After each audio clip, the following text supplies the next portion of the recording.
Nous sommes ici à l'angle entre la rue David Gradis et la rue Paul Broca. Ici, nous avons la continuité historique du phénomène du racisme. D'abord, David Gradis, armateur négrier, qui s'enrichit grâce à la traite des Noirs, qui arme des bateaux, qui sont partis en Afrique, acheter des captifs africains pour les vendre en Amérique. Et bien de l'autre côté, vous avez Paul Broca. Il fait partie de ceux qui, au 19e siècle, ont tenté de justifier scientifiquement le racisme. Selon Paul Broca, médecin bordelais, honoré d'ailleurs à l'université de Bordeaux par un amphithéâtre à son nom, selon Paul Broca donc, la masse de l'encéphale des Blancs étant supérieure à celle des Noirs, c'est ce qui explique que les Blancs sont supérieurs aux Noirs. Donc on a ici une continuité historique. Nous ne pouvons pas comprendre le racisme d'aujourd'hui si nous ne faisons pas ce recul historique. Si nous ne voyons pas que depuis le Code noir jusqu'à aujourd'hui, nous avons des mêmes techniques de brutalisation des corps des Noirs qui continuent encore d'exister. Est-ce qu'il faut changer de nom? La rue Paul Broca doit changer de nom?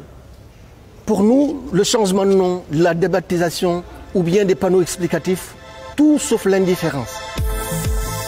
Pendant ce temps-là, ce mercredi 10 juin, 5 plaques ont été posées pour rappeler les traces de l'esclavagisme à Bordeaux dans des rues portant les noms d'anciens armateurs négriers. C'est l'une des conséquences directes du mouvement Black Lives Matter. Dénoncer les symboles du racisme sur les murs de France, c'est le combat que mène Carfa Diallo depuis plus de 20 ans. Le racisme est extrêmement présent aujourd'hui dans la société française. L'ampleur des mobilisations du Black Lives Matter depuis quelques semaines le montre assez. Eh bien, il y a dans cette ville une concentration extrêmement importante de signes de ce passé qu'aucun Français ne veut plus aujourd'hui.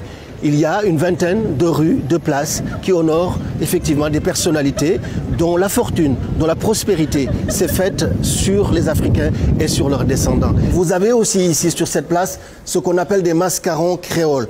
Ce sont ces visages qui sont sculptés dans la pierre. Et si vous regardez un tout petit peu, celui qui est à l'extrême gauche et celui qui est à l'extrême droite me ressemblent un tout petit peu. Ce sont des visages avec des traits africains. C'était une véritable mode architecturale au XVIIIe siècle. Les Bordelais étaient très fiers de marquer dans la pierre le souvenir de leur propriété dans les colonies. Les Noirs faisant partie des biens que les Bordelais avaient. La ville de Bordeaux est le deuxième port négrier français. Le port négrier, ce qu'il définit, c'est le commerce triangulaire. C'est-à-dire que les bateaux quittent l'Europe, Bordeaux par exemple, vont en Afrique acheter des captifs africains à un certain nombre de chefs corrompus qui sont complices du système et vont vendre ces esclaves-là en Amérique et revenir d'Amérique avec les produits coloniaux. Ça, c'est le port négrier. Et en France, Nantes est le premier port négrier. 1700 bateaux ont quitté les rives de la Loire et ont fait le commerce triangulaire. Bordeaux est le deuxième port négrier. 500 bateaux ont quitté Bordeaux. On a à Bordeaux une bourgeoisie qui a fait sa prospérité sur le sang, la sueur des Africains et de leurs descendants.